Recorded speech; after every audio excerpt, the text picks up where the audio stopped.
own style, but that's mine. You want to discuss email protocol?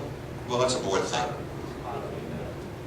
Email protocol is also, for example, on protocol for emails among the board, all emails that go to our attorney go through me. If I believe that it's a valid reason to contact the attorney, I will forward the email to the attorney. I'm the only one allowed to speak to the attorney except in conference. No board members allowed to independently call the attorney. That's the reason for that is to keep the costs of the attorney down, because if everybody was allowed to do this, the bill would be higher. This was originally settled under Monique. Can you hear me, Monique? This was originally voted on and passed under Monique's presidency, and it was going to be continued in the same light. Go ahead. Okay. As a matter of like checks and balances, I want to say something about that too. First of all, if you task somebody with, say, writing an email up to be presented to the attorney, that doesn't mean that that person should directly send that to the attorney. No. That person should bring that back to you, and you will present it to the attorney. On the other hand, I want to say that before you just call the attorney for anything that you think you should call the attorney for, I think you need to run it by the board in most cases. I don't think that it just opens the door for you to just... First of all, I don't waste phone calls to the attorney, and No, you know what I'm saying, Harvey. Yes, I do, but you also have to realize that sometimes I have to call the attorney and I can't contact the board first.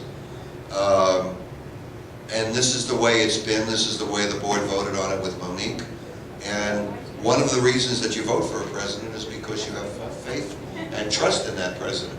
And I assure you, I do not waste phone calls to our lawyers. I agree with you, but here's the problem. I agree with you too, former President Harvey, because there are times when you don't have time to contact your board. However, at the very least, you should send, that's why I keep telling you guys, stop making phone calls, because sometimes the attorneys forget or things get miscommunicated. Always do it by email. So say you want to contact the attorney, send them an email. That way you have something in writing to protect not just you, but the board in the future. If something happens, if I get some emails, like I had requested a response to a particular incident, our attorneys claimed it never happened. If I didn't have emails to show, it'd be like, oh, you're lying. So to protect us and yourself, always send an email about any questions that you have, whether it's yourself or through the board, so we have a record, we have a paper trail as to, for billing purposes, etc. Send it by email so that we can all know what you're sending and asking questions about. We all know what's going on. That's for everybody's protection. I agree with that 100%, and I will voluntarily comply with that. That was, I don't know if that was a stipulation that was in force when you were president, but be that as it may. I just see why it is, because I just know how things happen, but then it didn't happen in the future, so that's why we want to clarify that. From now on, let's do it that way, because otherwise sometimes it doesn't happen, and then there's a problem. We have no protection. We're not going to always be around. We need to protect the association always. Make sure that's in the minutes. I will, did you hear me say that? I'm making sure that's in the minutes, that point you just made. And I will comply. If I need to call the lawyer and without contacting the board, I will do so, but I will send an email to the board informing them of the phone call and what was discussed. I can't always do it by email. That's not possible. Well, you know very well why not. Where I can do it just by email, where I don't need an immediate decision, I will do it by email. Better than that, I can't promise you. I have things happen that I might have to call the attorney immediately. Harvey, can I make a suggestion? Yeah. After you call the attorney, send an email. I just said that. No, I'm saying send an email to the board members. That's what I'm going to do. And the attorney and reiterate what your phone call was about. This way everybody has it in writing. And it's reiterated to the attorney what your phone call was about in the first place. If we CC the attorney, are they going to charge us for that CC? Yeah. That's my problem. Well, I'll tell you what. What I'll do is I will call the attorney without informing the board, only in emergency situations. I'm doing this voluntarily because the rules that were voted on by a previous board under Monique did not have these stipulations, I was in the audience. But, you know, Well, let me just finish. I will do this voluntarily because it's what the people want, it's what the board wants, so I will do this.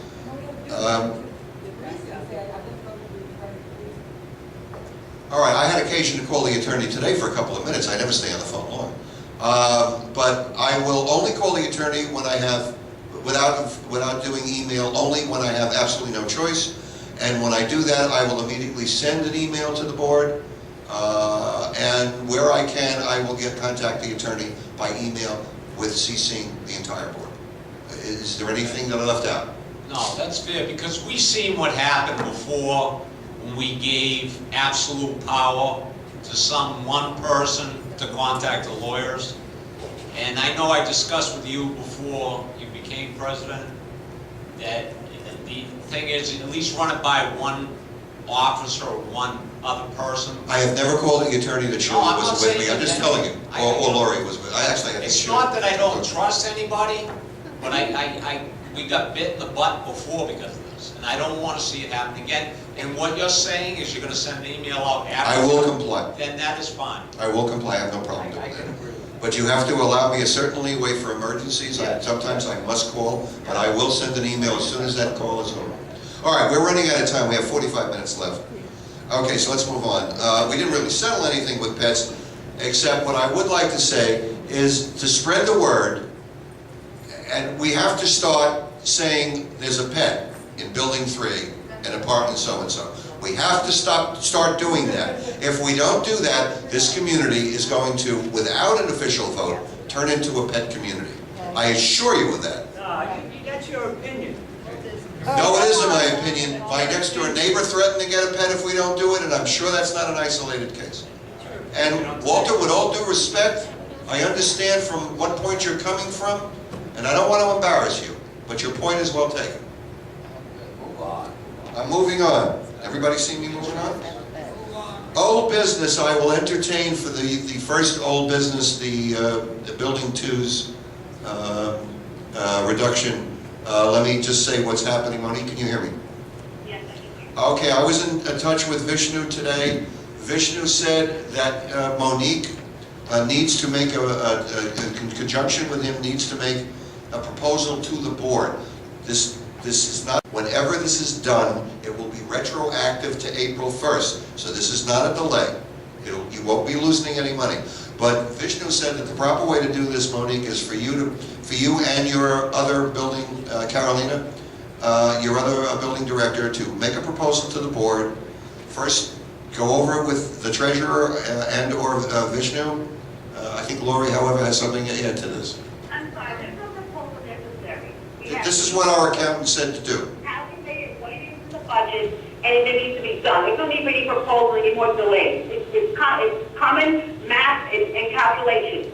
He needs to figure it out, it's the new figures, what the maintenance is, then the board has to then, we need to do a new budget, period. That's all it takes. No proposals and treasure all this nonsense. It's just a waste of our time. This is not nonsense. This is what my accountant told me, and I'm relating it to you. Thank you for your comments. It's in the emails. You know, it's knowing the statute, that's not required. All that's required is to make a change in the budget. He needs to calculate the new figures. He's been given those numbers. He needs to give it to us, get it over to our office. It takes less than an hour to calculate it, and the board needs to then vote and pass it. End of discussion. Do you have anything to add to that, Lori? I think he needs. Mike, do you? I'm pretty sure what he needs is a vote from the board of directors. He said just the opposite. No, okay. I spoke to him today. Shirley was with I me. just want to speak. I did research this, and I researched it with 2 different insurance companies, and I have to give Linda a lot of credit. She did a great job. The 2 insurance companies I checked with said that she did a great job, and everything is fine. And so Building 2, the way they did it, they said she did a great job. So all that remains is for us to reduce, and again, it will be, Monique, it will be retroactive. Any delay, what you're calling a delay, will not affect the money. It will be retroactive as of April 1st. But it is affecting the money because here's the problem. People who are on auto pay or having the wrong amount taken out of their bank account. And the last time that happened, they were not able to just take out the lower amount. They would take out another full month payment. Some people can't afford to pay 2 months